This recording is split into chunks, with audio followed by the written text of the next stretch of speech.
Girls next topic is India foreign trade, Bharat का विदेशी व्यापार। ये आपकी थर्ड यूनिट है और थर्ड यूनिट का जो है फर्स्ट टॉपिक है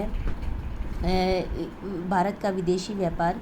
इस यूनिट में हम भारत का विदेशी व्यापार पढ़ेंगे, उसके बाद हम पढ़ेंगे भुगतान संतुलन के बारे में पढ़ेंगे और इनके जो वेरियस एस्पेक्ट हैं, विभिन्न इसके जो हिस्से हैं, उनके बारे में हम थोड़ा सा डिटेल में यहाँ पर पढ़ेंगे। उसके बाद हम फॉरेन ट्रेड मल्टीप्लायर पढ़ने वाले हैं। तो मेनली ये 3 टॉपिक हैं आपकी थर्ड यूनिट में जिनको हम डिस्कस करने वाले हैं। सबसे पहला टॉपिक है भारत का विदेशी व्यापार। इस चैप्टर के अंदर, इस टॉपिक के अंदर हम पढ़ेंगे भारत के विदेशी व्यापार का परिमाण कितना है, यानी कि वॉल्यूम ऑफ फॉरेन ट्रेड। दूसरा, हम इसमें कंपोजिशन ऑफ फॉरेन ट्रेड अर्थात इसकी रचना क्या है। रचना का मतलब होता है कि किन किन वस्तुओं का निर्यात किया जाता है, किन किन वस्तुओं का आयात किया जाता है। कंपोजिशन का मतलब ये होता है। वॉल्यूम का मतलब है कि कितने करोड़ रुपए का, कितने मूल्य का और क्वांटिटी के हिसाब से कितना उसका साइज़ है जिसका हम व्यापार करते हैं। थर्ड जो है विदेशी व्यापार की दिशा, डायरेक्शन का मतलब है कि हम किस राष्ट्र के साथ कितना व्यापार करते हैं, वो हम तीसरे हिस्से में पढ़ने वाले हैं। चौथा हिस्सा जो है, इसमें हम हमारी जो रिसेंट ट्रेड पॉलिसीज़ हैं, जिनके आधार पर हमारी जो नीतियाँ बनती हैं व्यापार से संबंधित, और हम विभिन्न देशों के साथ विभिन्न वस्तुओं का जो व्यापार करते हैं, उसके बारे में हम लास्ट टॉपिक में पढ़ने वाले हैं। तो ये जो है टॉपिक है, इसमें थोड़ा सा आपको ध्यान देना पड़ेगा कि किन चीज़ों, कौन सा जो पोर्शन है वो बहुत इम्पोर्टेंट है। इसमें सबसे इम्पोर्टेंट जो क्वेश्चन है वो जो इसमें पार्ट पड़ता है, इसमें क्वांटिटेटिव पार्ट कम पड़ता है और इसमें व्यापार की दिशा और व्यापार में बदलाव जो है, विदेशी व्यापार में बदलाव, वो क्वेश्चन सबसे इम्पोर्टेंट है, जो कि जैसे जैसे हम कंटेंट करते रहेंगे मैं आपको बता दूँगी। तो सबसे पहला जो इसमें टॉपिक है विदेशी व्यापार का परिणाम। इसको करने से पहले आपको पता होना चाहिए कि विदेशी व्यापार का महत्व क्या है। भारत के किसी भी राष्ट्र का हम बात करें, खासकर अल्प विकसित देशों में, तो वहाँ पर अंतर्राष्ट्रीय व्यापार को उनके विकास का एक इंजन माना गया है। International trade is treated as the engine of growth in underdeveloped nation. Specially वो इसलिए है, विकास का इंजन इसलिए कहा जाता है अंतर्राष्ट्रीय व्यापार को, क्योंकि अल्प विकसित देशों के अंदर पूंजी की कमी होती है और घरेलू सीमाओं के भीतर, घरेलू अर्थव्यवस्था की जो कार्य प्रणाली है, उसके अंदर पूंजी का निर्माण कर पाना बहुत मुश्किल है। इसकी वजह जो मुख्य तौर पर है वो ये है कि वहाँ पर ऑलरेडी जो है इनकम कम होती है। इनकम कम होने के कारण सेविंग कम होती है और सेविंग कम होने के कारण कैपिटल फॉर्मेशन का जो रेट है वो बहुत कम होता है। तो इसको केवल और केवल किसके माध्यम से बढ़ाया जा सकता है? विदेशी व्यापार के द्वारा एक्सपोर्ट करके विदेशी मुद्रा का को देश में इकट्ठा किया जा सकता है और उसके माध्यम से देश के अंदर भीतर जो है पूंजी का निर्माण किया जा सकता है। विदेशी व्यापार से जो विदेशी पूंजी आती है वो देश के भीतर पूंजी निर्माण में महत्वपूर्ण भूमिका निभा सकती है। इसलिए अंतर्राष्ट्रीय व्यापार बहुत आवश्यक है किसी भी अल्प विकसित राष्ट्र के विकास के लिए। ऐसा बहुत सारे अर्थशास्त्रियों का मानना है, जिसमें रॉबर्टसन एक अर्थशास्त्री हैं, सिंगर प्रविष्ट हैं, वो भी ऐसा मानते हैं। हालांकि उनका ये मानना है कि अंतर्राष्ट्रीय व्यापार की जो वर्तमान जो स्थिति है उससे अल्प विकसित देशों को फ़ायदा कम और नुकसान ज़्यादा हुआ है। But that is the latter case. Present जो हमारा केस है वो ये है कि अंतर्राष्ट्रीय व्यापार जो है राष्ट्र के लिए आवश्यक है। और इसके अलावा वर्तमान समय में जब ग्लोबलाइजेशन का समय चल रहा है, ऐसे समय में कोई भी राष्ट्र अंतर्राष्ट्रीय व्यापार के बिना नहीं रह सकता। अटर्की जिसे हम कहते हैं, अटर्की एक ऐसी स्थिति होती है, अलूफनेस, की कोई भी राष्ट्र किसी भी देश के साथ किसी भी तरह का कोई लेन देन ना करे। तो वर्तमान समय में ऐसी स्थिति के अंदर किसी भी राष्ट्र का रह पाना मुश्किल है। तो अंतर्राष्ट्रीय व्यापार जो है ना केवल पूंजी निर्माण में मदद करता है, बल्कि ये तैयार माल के लिए बाज़ार का विस्तार करता है और इसके माध्यम से विदेश जो टेक्नोलॉजी है देश के भीतर, उस टेक्नोलॉजी का विस्तार होता है। नई टेक्नोलॉजी से जो है देश के लोग अवगत होते हैं। पूंजी के साथ साथ टेक्नोलॉजी के भी का भी इसके माध्यम से प्रसार किया जाता है। तो ये जो है अंतर्राष्ट्रीय व्यापार है, ये इससे साधनों को रोज़गार मिलता है, कच्चे माल के लिए क्या कहते हैं, सॉरी, कच्चे माल का सही ढंग से प्रयोग होता है, साधनों का प्रयोग जिसे हम कहते हैं। इसके साथ साथ तैयार माल के लिए बाजार का निर्माण होता है, पूंजी का निर्माण होता है और तकनीक का प्रचार प्रसार होता है। और औद्योगिकरण के लिए जो मध्यवर्ती वस्तुएं हैं, उन वस्तुओं का भी जो है आवागमन अंतर्राष्ट्रीय व्यापार के द्वारा होता है। जैसे जापान के पास टेक्नोलॉजी तो है, लेकिन उसके पास कच्चा माल लोहा जो है वो नहीं है, तो वो अंतर्राष्ट्रीय व्यापार के माध्यम से कच्चे लोहे को मंगवाकर उससे मशीनरी को तैयार करके अन्य देशों को भेजता है। और जापान के विकास का आधार जो है यही टेक्नोलॉजी है, और जो किस पर टिकी हुई है वो अंतर्राष्ट्रीय व्यापार पर टिकी हुई है। तो अंतर्राष्ट्रीय व्यापार राष्ट्रों के विकास के लिए एक अहम कड़ी माना जाता है।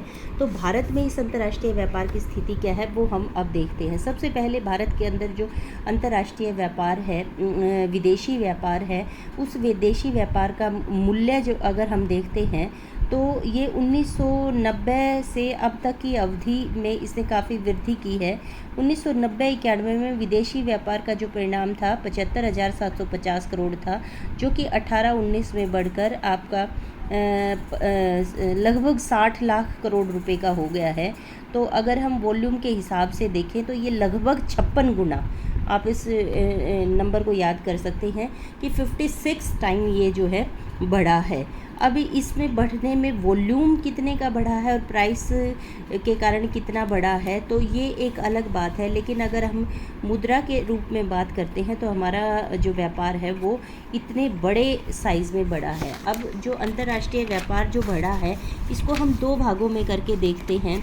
भारत के अंदर अगर हम भारत का इकोनॉमिक स्ट्रक्चर देखते हैं, चाहे वो इंडस्ट्रियलाइजेशन के हिसाब से देखें या अर्थव्यवस्था के अंदर नीतियों के हिसाब से देखते हैं, तो भारतीय अर्थव्यवस्था के आर्थिक विकास को हम मुख्य तौर पर दो भागों में बांटते हैं। एक आज़ादी से लेकर after independence to the pre reform period, और दूसरा है पोस्ट रिफॉर्म पीरियड।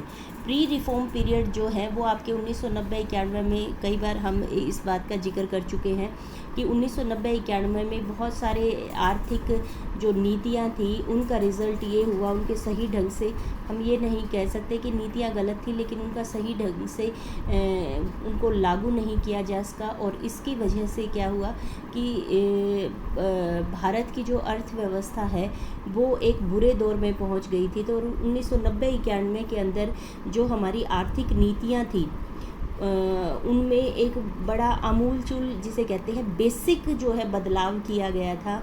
हम इंट्रोवर्ट ट्रेड पॉलिसीज़ की तरफ से उठकर जो अंतर्राष्ट्रीय हमारा एक आउटलुक था, एक विचारधारा थी, वो इंट्रोवर्ट से हटकर एक्सट्रोवर्ट हो गई थी। हमने उससे पहले हमारी इंपोर्ट सब्स्टिट्यूशन की थी, उस बाद हमने अपनी अर्थव्यवस्था को अंतर्राष्ट्रीय व्यापार के लिए एक तरीके से करें तो हमने उसको लिबरलाइज़ कर दिया, उसको उदार कर दिया, और उसके साथ साथ हमने ग्लोबलाइजेशन की पॉलिसी को भी अपनाया और हमने अंतर्राष्ट्रीय व्यापार के अंदर अपनी देश की सीमाओं को खोल दिया।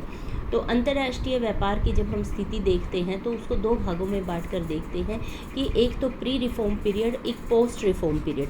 तो प्री रिफॉर्म पीरियड की अगर हम बात करते हैं, आर्थिक सुधारों के समय पर 1990-91 में हम बात करते हैं, तो हमारा आयात जो है 43,000 करोड़ रुपए का था, जबकि निर्यात हमारा 32,000 करोड़ का था।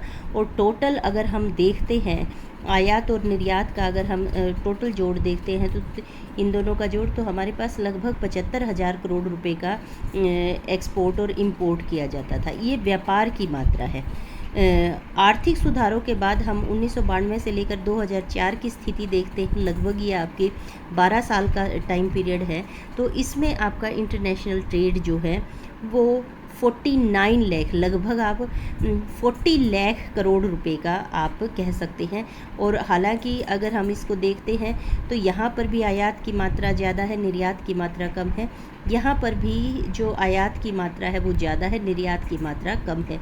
लेकिन इनका जो कंपैरेटिव डिफरेंस अगर हम देखते हैं तो वो यहाँ पर काफ़ी कम हो गया है।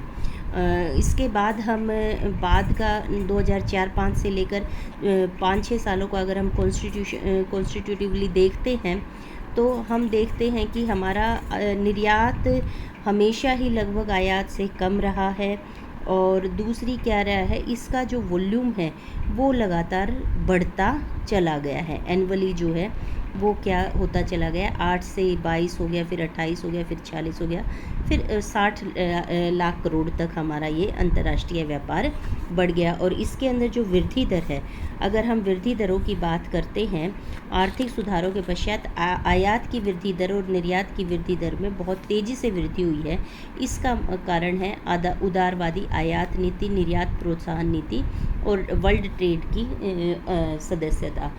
अगर हम अंतर्राष्ट्रीय स्तर पर भी बात करते हैं कि ये जो आर्थिक सुधार न केवल भारत के अंदर, अंतर्राष्ट्रीय स्तर पर भी उस समय में आर्थिक गतिविधियों में बहुत बदलाव हुआ। सबसे बड़ा बदलाव तो ये हुआ कि विश्व के लगभग सभी देशों ने वर्ल्ड ट्रेड ऑर्गेनाइजेशन, जिसे हम WTO कहते हैं, उसकी सदस्यता को ग्रहण किया। और इससे पूरे विश्व के अंदर ग्लोबलाइजेशन की एक वेव आई और भारत की भी इसका एक अहम हिस्सा बना। तो अंतर्राष्ट्रीय स्तर पर भी और राष्ट्रीय स्तर पर भी इन आर्थिक बदलावों का बहुत फ़र्क पड़ा और इसका हमारे अंतर्राष्ट्रीय व्यापार पर भी बहुत असर पड़ा है। तो दूसरा हमारा जो हमारा अंतर्राष्ट्रीय व्यापार बढ़ा है, क्योंकि ये जो नीतियाँ थी ये ओरिएंटेड ही, इनका जो ऑब्जेक्टिव था, उद्देश्य था, वो मुख्य तौर पर अंतर्राष्ट्रीय व्यापार को बढ़ावा देना था। उसके बाद आता है कि भारत में विदेशी व्यापार की रचना का मतलब यह है कि उसमें हम किस तरह का सामान इंपोर्ट करते हैं, एक्सपोर्ट करते हैं। क्या हम कच्चा माल एक्सपोर्ट कर रहे हैं या हम तैयार माल एक्सपोर्ट कर रहे हैं। उसके बाद आयात की भी स्थिति देखी जाती है कि क्या हम कच्चे माल का आयात कर रहे हैं, मशीनरी का आयात कर रहे हैं, ज़रूरत की चीज़ें आयात कर रहे हैं, या फिर आपकी तैयार माल का आयात कर रहे हैं। तो इस कंपोजिशन का भी, भले ही हमारे आयात ज़्यादा रहे हों, अगर उसका कंपोजिशन जो है वो इस तरीके का है जो अर्थव्यवस्था के विकास में सहायक है, तो ऐसे आयातों को अर्थव्यवस्था के लिए अच्छा व्यापार माना जाता है। तो भारत की जब हम स्थिति देखते हैं तो भारत के आयात और निर्यातों में देखते हैं तो मुख्य तौर पर आयातों की अगर हम बात करते हैं, भारत के आयातों के अंदर सबसे पहला है मशीनरी, क्योंकि स्वतंत्रता के समय भारत का इंडस्ट्रियल बेस जीरो था। यहाँ कोई टेक्निकल ग्रोथ नहीं थी, कोई मशीनरी नहीं बन रही थी, मशीनरी को बनाने वाले कोई उद्योग नहीं थे। तो इसलिए डेवलपमेंट, इंडस्ट्रियल बेस को, फैक्ट्रियाँ खड़ी करने के लिए हमें मशीनरी का आयात विदेशों से करना पड़ा था। और भारत के इंपोर्ट बिल के अंदर सबसे बड़ा जो हिस्सा था वो किसका था, मशीनरी का था। उसके बाद लोहा और इस्पात जो है, लोहा और इस्पात बेसिक इंडस्ट्री के अंदर आता है। भारत के अंदर हालांकि बहुत काफ़ी मात्रा में लोह और इस्पात पाया जाता है, लेकिन भारत इसमें आत्मनिर्भर नहीं था और इसको प्रतिवर्ष विदेशों से मंगवाना पड़ता था। अधिकतर हिस्सा जर्मनी, इंग्लैंड, इटली तथा फ्रांस से मंगवाया जाता था और लगभग 1 लाख करोड़ रुपए का लोहा और इस्पात मंगवाया जाता था। ये इंडस्ट्रियल बेस के लिए बहुत आवश्यक है। उसके बाद अलोह धातुएं, नॉन फेरस मेटल होते हैं। नॉन फेरस मेटल हो गए जस्ता, तांबा, टिन आदि। इन वस्तुओं का निर्यात भी हमें दूसरे देशों से मंगवाने पड़ते थे। ये वस्तुएं जो हैं ये आर्थिक विकास के लिए, इंडस्ट्रीज़ के लिए बहुत ज़रूरी है, क्योंकि ये उनमें कच्चे माल का काम करती हैं और मशीनरी के निर्माण के लिए लोह इस्पात की भी आवश्यकता पड़ती है और उन फैक्ट्रियों के अंदर उत्पादन करने के लिए ये जस्ता, तांबा आदि जो है वो मध्यवर्ती वस्तुओं की भूमिका निभाते हैं। उसके बाद है पेट्रोल तथा पेट्रोलियम पदार्थ। जैसा कि जानते हैं कि ऊर्जा के संसाधनों के बिना किसी भी अर्थव्यवस्था का विकास संभव नहीं है और ऊर्जा का जो मुख्य स्रोत है वो कोयला और पेट्रोलियम है। कोयले की खदान भारत के अंदर काफ़ी मात्रा में है, इसलिए कोयले का आयात भारत को करने की आवश्यकता नाम मात्र ही रहती है। लेकिन पेट्रोलियम की जहाँ तक बात करते हैं, पेट्रोलियम ना केवल भारत बल्कि विश्व के सभी देशों को गल्फ़ कंट्रीज़ से, खाड़ी देशों से मंगवाना पड़ता है, क्योंकि वहाँ पर पूरे विश्व में सबसे ज़्यादा तेल पाया जाता है। और केवल भारत ही नहीं, विश्व के लगभग सभी देश जो हैं पेट्रोल का आयात करते हैं, क्योंकि पेट्रोल किसी भी अर्थव्यवस्था की ऊर्जा की आवश्यकताओं को पूरा करने के लिए बहुत आवश्यक है। उसके बाद हम बात करते हैं यातायात के साधन। यातायात के साधन जो हैं, जैसे समुद्री जहाज़ है, हवाई जहाज़ है, इसके लिए दूसरे विदेशों से सामान मंगवाना पड़ता है इसके माध्यम से, और यातायात का सामान अधिकतर जो है जर्मनी, इटली, जापान, अमेरिका, इन देशों से किया जाता है। अगर हम इस पाई चार्ट को देखते हैं तो इसमें हमें विभिन्न वस्तुओं के आयात की स्थिति पता लगती है। अगर हम इंडिविजुअली देखते हैं तो सबसे बड़ा हिस्सा जो है वो फ्यूल का है, 27.5। उसके बाद सेकंड जो पोर्शन है वो मशीनरी का है। थर्ड जो पोर्शन हम इंडिविजुअल कमोडिटी की बात करते हैं, भारत के अंदर प्रीशियस स्टोन मंगवाए जाते हैं। प्रीशियस स्टोन क्या होते हैं? ये रत्न आभूषण होते हैं जिनको ज्वेलरी में प्रयोग किया जाता है। तो ये एक कच्चे माल की तरह भारत में आते हैं, ना कि तैयार माल की तरह, और फिर इसको ज्वेलरी में और डिफरेंट इससे आर्टिकल बनाकर विदेशों में एक्सपोर्ट किए जाते हैं। तो ये प्रीशियस स्टोन, बहुमूल्य रत्न जो है वो एक बहुत इम्पोर्टेंट हिस्सा है। उसके बाद ट्रांसपोर्ट इक्विपमेंट 3.9% है। बाकी सारी चीज़ें हैं जितने, जिसमें एग्री प्रोडक्ट्स भी आ गए, तैयार माल भी आ गया, कच्चा माल भी आ गया, उनकी मात्रा कितनी है? 54.4। केमिकल खाद ज़रूर मंगवानी पड़ती है, क्योंकि एग्रीकल्चर सेक्टर के लिए हमारी जो ग्रीन रिवॉल्यूशन है वो इस केमिकल फर्टिलाइजर पर डिपेंड करती है, और बहुत बड़ा काफ़ी हिस्सा जो है वो विदेशों से मंगवाया जाता है। उसके बाद अनाज और अनाज के उत्पादन, हालांकि ग्रीन रिवॉल्यूशन के बाद, हरित क्रांति के बाद अनाज का आयात जो है वो काफ़ी मात्रा में कम हो गया है, लेकिन इसके बावजूद भी बढ़ती हुई जनसंख्या की आवश्यकता को देखते हुए देश के अंदर अनाज और आपकी अन्य पदार्थ मंगवाए जाते हैं। उसके बाद प्लास्टिक मंगवाया जाता है जो यूएसए, यूके से मंगवाया जाता है। काजू भारत में बहुत मंगवाया जाता है, और ये कच्चा काजू मंगवाया जाता है, और इस काजू से सामान तैयार करके बेकरी प्रोडक्ट्स और अन्य प्रोडक्ट्स जो हैं वो तैयार करके विदेशों में भेजे जाते हैं। नेक्स्ट है आपका कागज़ मंगवाया जाता है, भारत, स्वीडन, चेकोस्लोवाकिया आदि देशों से मंगवाया जाता है। उसके बाद रसायन, केमिकल्स मंगवाए जाते हैं जो पेंट वगैरह में प्रयोग होते हैं, खाद्य तेल और बहुमूल्य रत्न, जैसा कि मैंने बताया। तो ये 12-13 इम्पोर्टेंट आइटम्स हैं जो इंडिया के इंपोर्ट का एक बहुत बड़ा हिस्सा है। उसके बाद बात करते हैं इंडिया की जो एक्सपोर्ट है। एक्सपोर्ट में जब हम बात करते हैं तो भारत के अंदर सबसे ज़्यादा एक्सपोर्ट जो है ना एग्रो बेस्ड प्रोडक्ट का होता है। उसमें सबसे पहला नाम आता है पटसन का।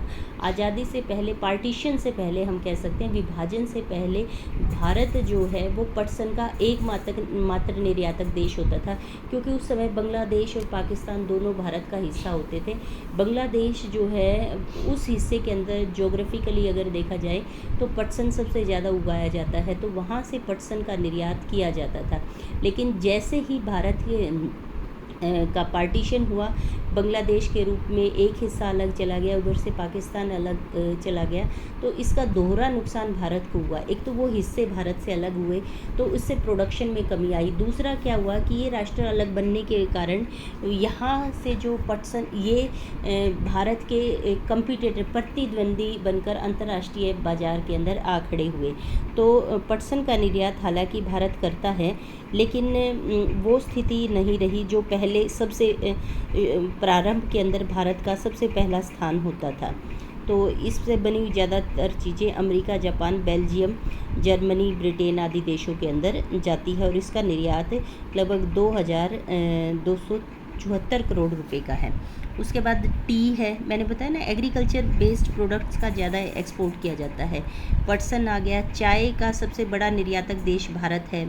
उसके बाद सिले सिलाई कपड़े, भारत से, हालांकि अगर हम आज़ादी से पहले देखते हैं तो भारत टेक्सटाइल जो इंडस्ट्री थी वो भारत की सबसे ज़्यादा डेवलप थी, और भारत में जो कॉटन थी, ढाका की जो मलमल थी, भारत का जो हिस्सा था, उसके बाद गुजरात की मिल से जो कॉटन बनती थी, सूती कपड़ा बनता था, उसकी बहुत ज़्यादा डिमांड थी।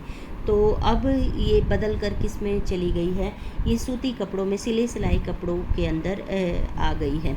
तो भारत बहुत बड़ा एक्सपोर्ट है रेडीमेड गारमेंट्स का। उसके बाद लौह वस्तुएं, धातुएं, हमने देखा कि आयात में भी लौह और स्टेनलेस स्टील का हिस्सा बहुत बड़ा है।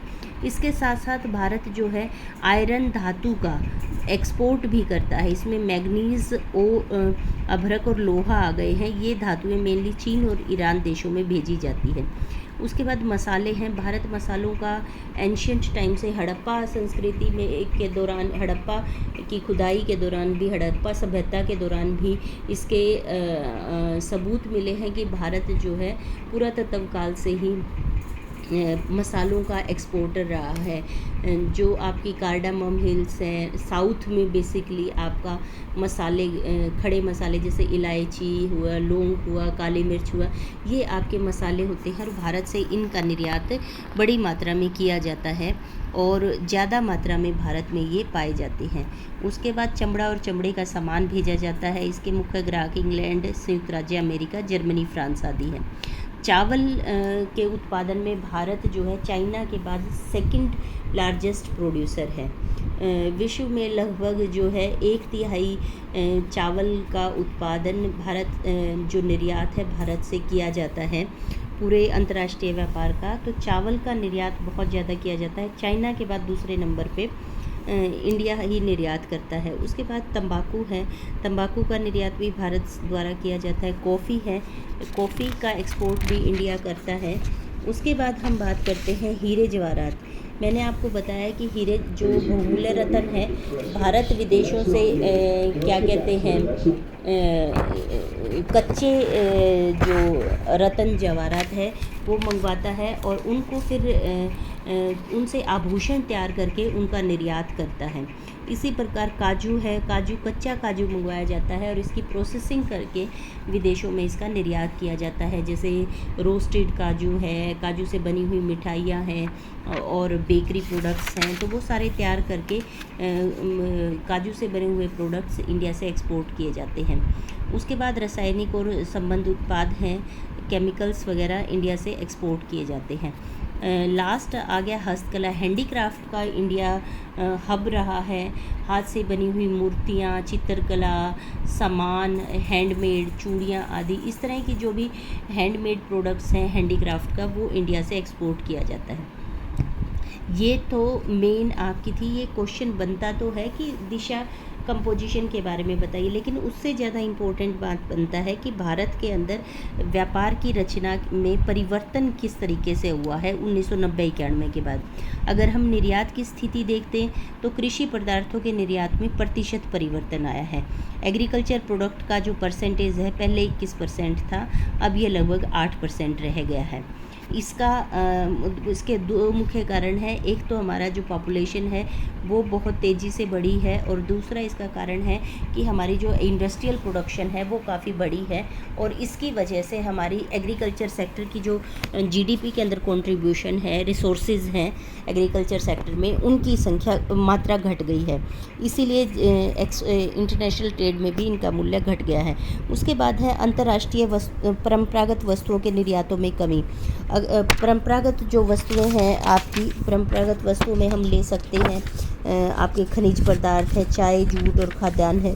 इनका प्रोपोर्शन भी आपका घटा है। पहले ये 31% थे, लेकिन अब ये घटकर 14% रह गया है, क्योंकि इसका भी वही कारण है क्योंकि एग्रो बेस्ड प्रोडक्ट्स हैं और इनकी डिमांड, घरेलू डिमांड जो है वो काफ़ी बढ़ गई है। उसी तरह से तैयार माल के निर्यातों में प्रतिशत वृद्धि हुई है। जैसे जैसे इंडिया के अंदर इंडस्ट्रियल डेवलपमेंट हुई है तो मैन्युफैक्चर्ड गुड्स का एक्सपोर्टर इंडिया बन गया है। पहले लगभग कुल निर्यात में तैयार माल का भाग 56% था, लेकिन अब यह बढ़कर लगभग 70% हो गया है। इसमें कम होकर लिखा हुआ है लेकिन ये अधिक बढ़ गया है। उसके बाद जवाहरात और सिले सिलाई कपड़ों का निर्यात भी बहुत बड़ा है। इंडिया एक हब बनता हुआ जा रहा है। कुल निर्यात में जवाहरात का स्थान अगर हम बात करते हैं तो ये दूसरा स्थान और रेडीमेड गारमेंट्स में तीसरा स्थान है। इनका परसेंटेज जो है 12.2 और 4.8% हो गया है। उसके बाद बात करते हैं कृषि निर्यात की संरचना में। जो एग्रीकल्चर प्रोडक्ट्स का जो एक्सपोर्ट कर रहा है उसमें जो सी प्रोडक्ट्स हैं उनका एक्सपोर्ट विशेष तौर पर बढ़ा है। सी फूड जिसे हम कहते हैं उनका एक्सपोर्ट, फिशेस का, पैक्ड फिशेस का, क्रैब्स का, ये जो है मुख्य तौर पर बढ़ा है। और कुल निर्यात में इसका हिस्सा 20% था, लेकिन 2018-20 में जो एग्रीकल्चर एक्सपोर्ट्स थे उनका हिस्सा घटकर 18.9% रह गया। उसके बाद इंजीनियरिंग का सामान और हस्तकला और चमड़े का सामान जो है ये भारत के एक्सपोर्ट का एक मुख्य हिस्सा रहा है, और इनका जो एक्सपोर्ट है वो लगातार बढ़ता जा रहा है। सेवा क्षेत्र का, सर्विस सेक्टर का, ख़ास तौर पर जो एस्ट्रोनॉमी है उसमें, एरोनॉटिक्स जो है उसमें इंडिया का कंट्रीब्यूशन बढ़ता जा रहा है।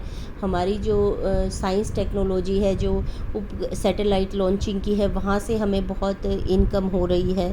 उसके अलावा भी हम जो सर्विसेज प्रोवाइड कर रहे हैं, जो ट्रांसपोर्टेशन की और अदर सर्विसेज प्रोवाइड कर रहे हैं, उससे जो है हमारा सर्विस सेक्टर का कंट्रीब्यूशन एक्सपोर्ट में बढ़ा है। उस कॉल सेंटर्स की सर्विसेज है, हमारे यहाँ लेबर सस्ती है, इंजीनियर्स ज़्यादा हैं, वो आउटसोर्सिंग ऑफ सर्विसेज के माध्यम से बहुत हमने सर्विसेज का आउटसोर्सिंग की है और उससे हमारा एक्सपोर्ट अर्निंग्स बढ़ी है। उसके बाद आयात व्यापार की संरचना में अगर हम परिवर्तन की बात करते हैं तो मैंने बताया कि हरित क्रांति के बाद से हमारा खाद्यान्नों का जो इंपोर्ट है वो काफ़ी हद तक घट गया है।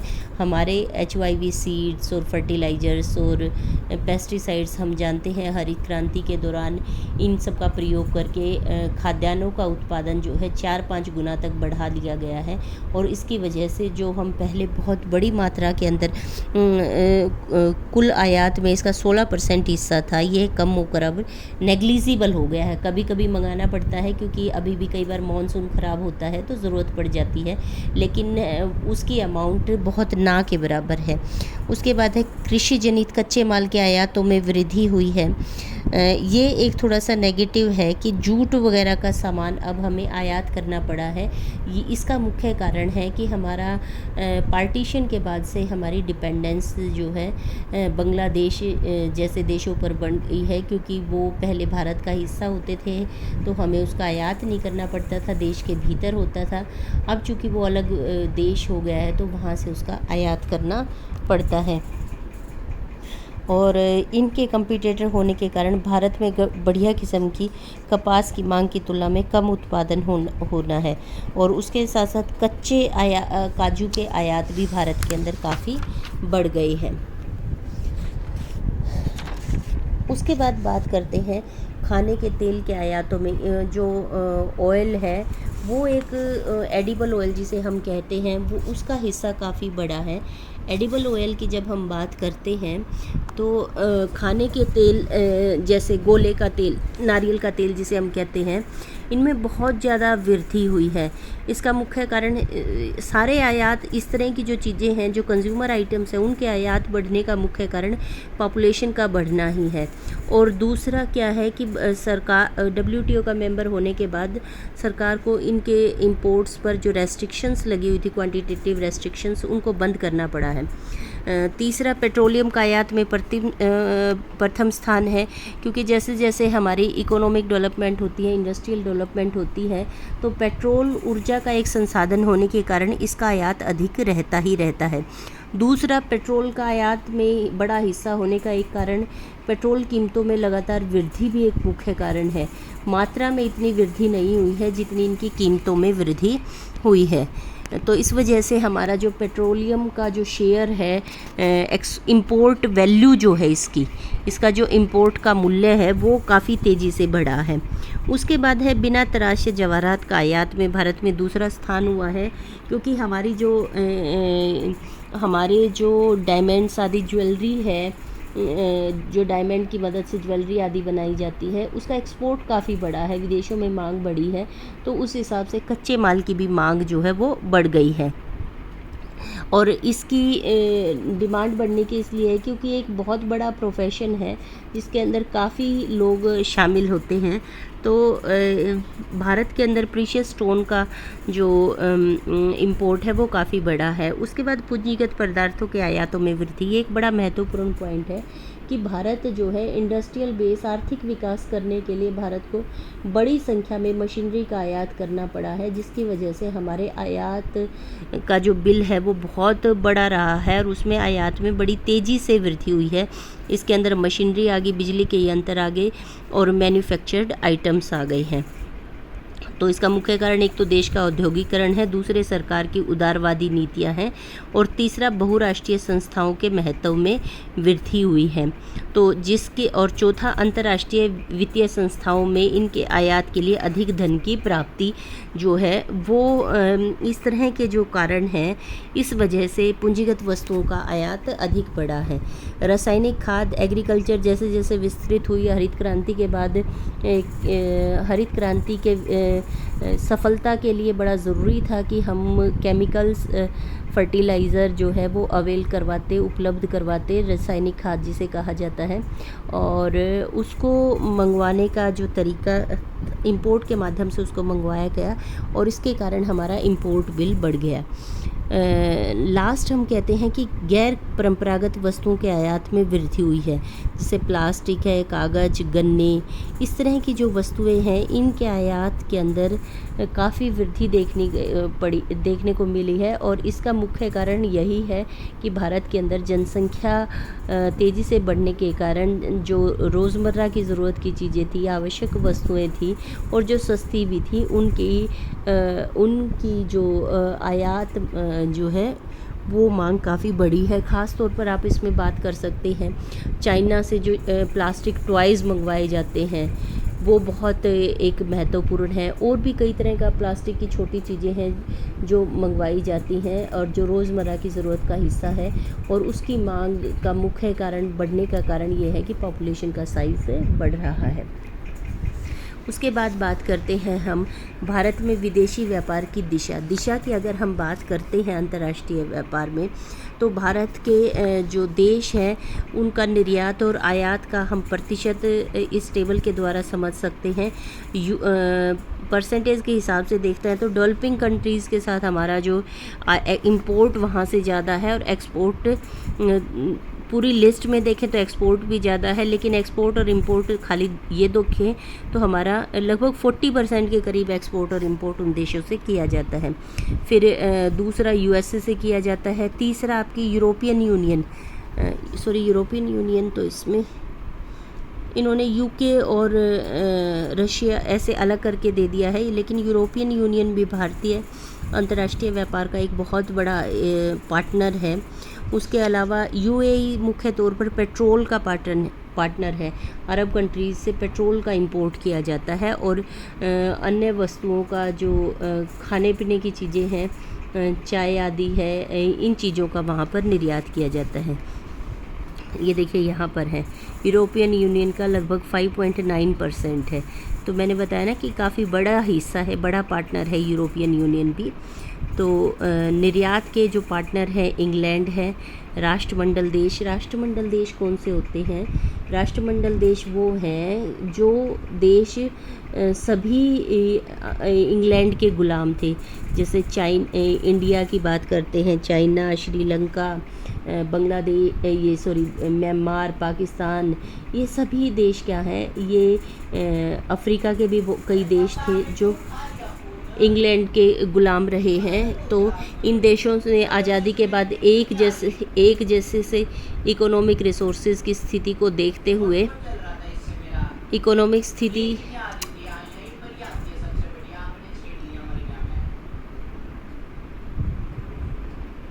बस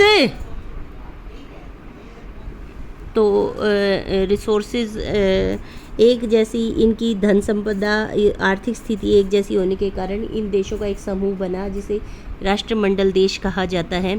तो इन राष्ट्रमंडल देशों के साथ अमेरिका आदि देशों से भारत का जो है अंतर्राष्ट्रीय व्यापार काफ़ी रहा है। इसकी परसेंटेज आपको दी गई है, टेबल में भी हमने देखी। और आयात की दिशा देखते हैं तो यूके से भारत का आज़ादी के समय से ही अंतर्राष्ट्रीय व्यापार के अंदर आयात और निर्यात का हिस्सा सबसे ज़्यादा रहा है। उसके बाद अमेरिका है, रशिया है और जापान आदि देशों के साथ भारत का जो है अंतर्राष्ट्रीय व्यापार है।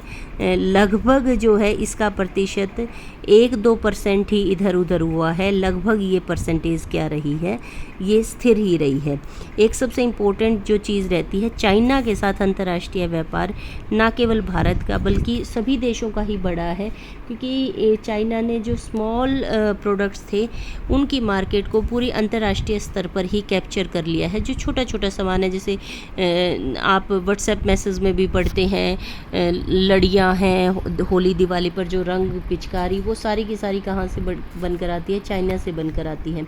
इस तरह की ना केवल इंडिया बल्कि पूरे विश्व के ही देशों के अंदर इस तरह की छोटी छोटी चीज़ों का जो सप्लायर है वो मुख्य तौर पर चाइना है। और वो WTO का मेंबर भी नहीं है, उसके बावजूद भी वो बहुत बड़े स्तर पर अपनी इकोनॉमिक पॉलिसीज़ के कारण अंतर्राष्ट्रीय स्तर पर बहुत सारे देशों का ट्रेडिंग पार्टनर बनकर उभरा है। तो ये एक अलग शोध का विषय है, उसको अलग देखेंगे। लेकिन इंडिया का भी एक ट्रेडिंग पार्टनर 18-19 में चीन का हिस्सा बढ़कर 13.7% हो गया है और इसके बाद USA का हिस्सा है 5.8। तो ये सारी समझने की चीज़ें थी। उसके बाद आ जाता है बैलेंस ऑफ ट्रेड। हमारा जो बैलेंस ऑफ ट्रेड है वो घाटे का रहा है। अगर हम इस टेबल को देखते हैं, इस टेबल को पूरे तौर पर देखते हैं तो आप पाएंगे कि 1950-51 से लेकर आज तक जितना देखते हैं, किसी एक वर्ष भी हमारा व्यापार घाटे का नहीं रहा है। घाटे का मतलब है कि हमारे जो आयात हैं वो निर्यातों से अधिक रहे हैं। इसी वजह से ये हमारा घाटे का भुगतान व्यापार संतुलन रहा है और कारण हमने अभी पढ़े हैं। उसके बाद एक बार और हम इसको देखने वाले हैं क्यों ऐसा रहा है। अब जो सेकंड उस पे हम लिखते हैं कि 1990-91 के बाद भारत के विदेशी व्यापार की परिणाम रचना और दिशा की विशेषताएं क्या है। 1990-91 के बाद GDP के अंदर इसका हिस्सा बढ़ा है। दूसरा, विश्व व्यापार में इसका प्रतिशत घट रहा है। भारत में पहले ये 1.8% था, फिर कुल निर्यात में 2% था। अब जो है टोटल मिलाकर 18-19 में विश्व निर्यात में भारत का हिस्सा 2.1% और 2.6 रहा है। लेकिन बीच में ये जब 2000 के आसपास ये 1% से भी नीचे 1% रह गया था भारत का टोटल इंटरनेशनल ट्रेड में जो हिस्सा है, जबकि भारत पॉपुलेशन के हिसाब से और क्षेत्रफल के हिसाब से विश्व के अग्रणी देशों के अंदर आता है। तो ये स्थिति रही थी। तो मुझे लगता है ये लंबी वीडियो हो जाएगी। इसका सेकंड पार्ट हम फिर से करते हैं। अगली वीडियो में मैं आपको इसका सेकंड पार्ट बनाकर भेजती हूँ। तो ये आपका चैप्टर ख़त्म हो जाएगा गर्ल्स।